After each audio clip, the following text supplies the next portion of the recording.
Hey you all, welcome back to Soldier Farms. Today I'm going to do a little project for my wife. She needs a headphone stand for her desk at work. She does a lot of teleconferencing and things via her laptop and her through Microsoft Teams. And so she's finally reached the end of dealing with the cord. So we need to put a little project together for her, and it's going to be very simple. I'm going to use a piece of 2x2 material that's, well, it's not exactly, it's half a 2x4. I ripped down one of the extra gussets from my CNC table.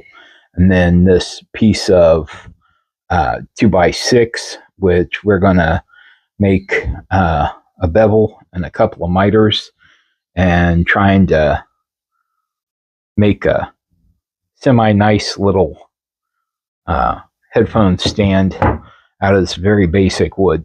So I'm going to set everything up and I'll get right back with you. Basic plan is something like this. We're going to make our base, and then I've got a 9.5 piece or a 9-inch piece I'm going to cut out of this 2x2 and put 5 degrees on either end. And then our top right here is going to come out of the other end of this piece of 2x2. And I'm going to cut out the little rest for the headphone strap on the bandsaw, and then I'll round it all off on the sander and try and neaten it up a little bit. But that's what we're going to do. So I'm going to go ahead and set up the saw and get started. So what I have done, this piece of 2x6 is roughly 5.5 by 5.5 square, and I went ahead and found center, and then I marked about a 5-degree angle at either side of center, and so I'm going to miter those. But before I do that, I'm going to come down, say, about 5 degrees here, and undercut. And that way our miter stand has a little character. So it was about here that my microphone decided to go dead, and so I'll be doing a voiceover for the remainder of the video. What you see here is I've set up the saw to make the bevel on the back of our base. I don't care for the saw blade coming toward me, so I use that 2x2 as a brace. Now I'm resetting the saw so I can cut the miters at the top and bottom of our backer, 5 degrees on each end, and then later on when I go to assemble, the top of it doesn't have a steep enough angle, so I went ahead and set the saw to 10 degrees and went ahead and made that. Yeah, I like that a little better. So now I'm setting up the saw to miter those sides of the base, and if you've ever tried to rip anything on the miter saw, then you know it's prone to just tearing off the edge. And so I'm here with my pull saw, cutting it free, and then I'll turn the piece and make the other angle, and then I clean this up on the bandsaw. And here I make a dad joke. The Ryoba is the Japanese pull saw, but the DeWalt people think that Ryoba is Japanese for DeWalt. Anyway, alright, bad joke. Move along. This is a good thing YouTube is free. And this is where you find out that you're kind of out of shape, because I was sweating by the end of this.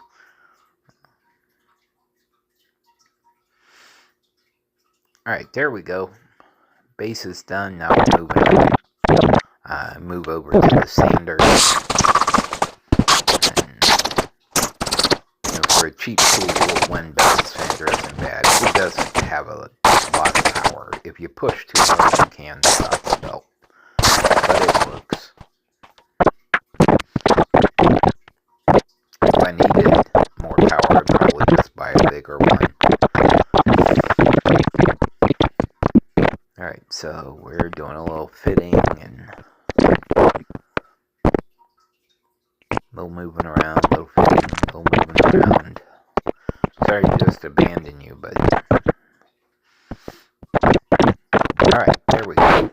We're set up, we're going to tighten the top now. This is an old Pro tool. And my father-in-law's stuff passed away.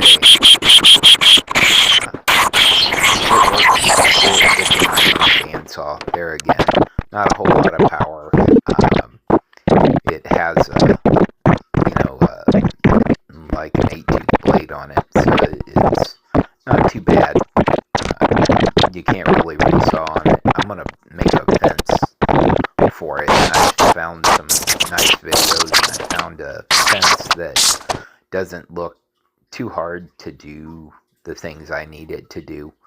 I want a little taller fence so that I can, resaw some smaller material. You're not going to do big material on it because you can't put a wide blade on it.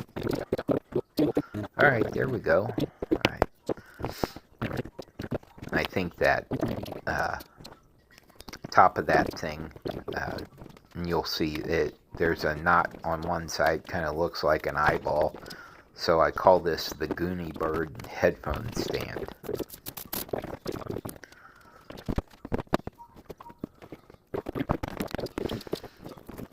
Ammo box is a good place to store the sanding disc for a 5-inch sander. They slide right down. It's the 30 caliber ammo box.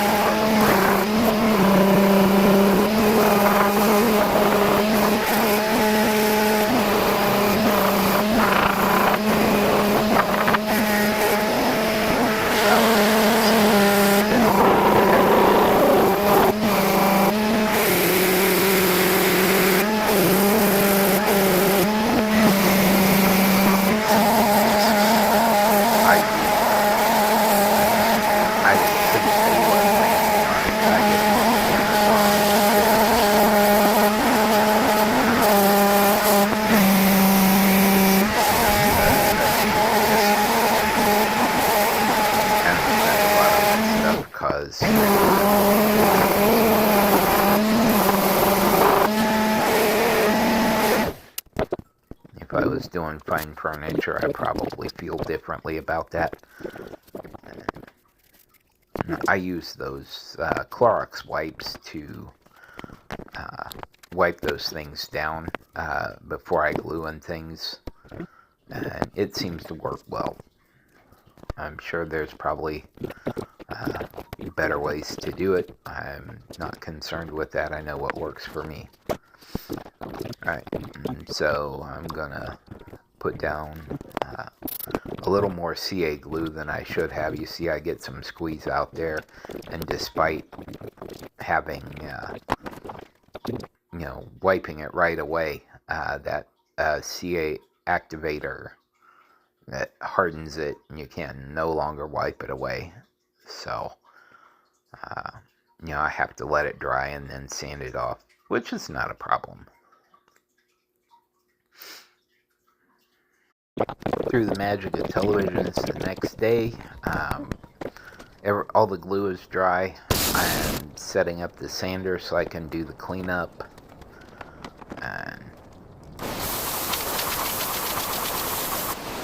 should have put the camera on the tripod so you can see a better angle of what I'm doing here. I thought about that. keep stepping into and out of the frame. Basically what I'm doing is just rotating around and looking for places where there's either residue or something that is not shaped to my liking. I use medium coarse belt on the sander. I think it's probably 120. It might just be a 60, but I was thinking it was 120. I forget what came on it. It's the original belt. Alright. Sanding done. Moving back over to the rough.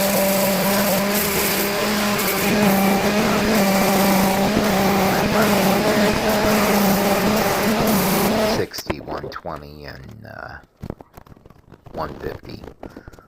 Cleaning up the glue that is hard to get out. Found a dull chisel. I need to have one sharpening day and just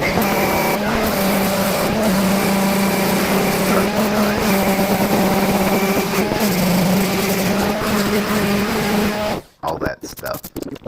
Somehow moving stuff around, I lost the one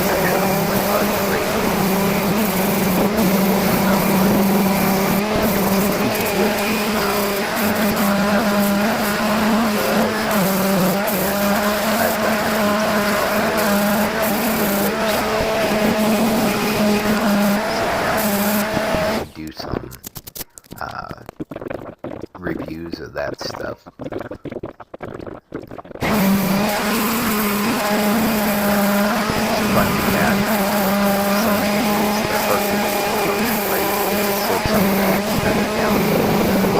Our sander was a little too big because I only have 5-inch discs, and it's good, but something I noticed last winter when I was in the shop,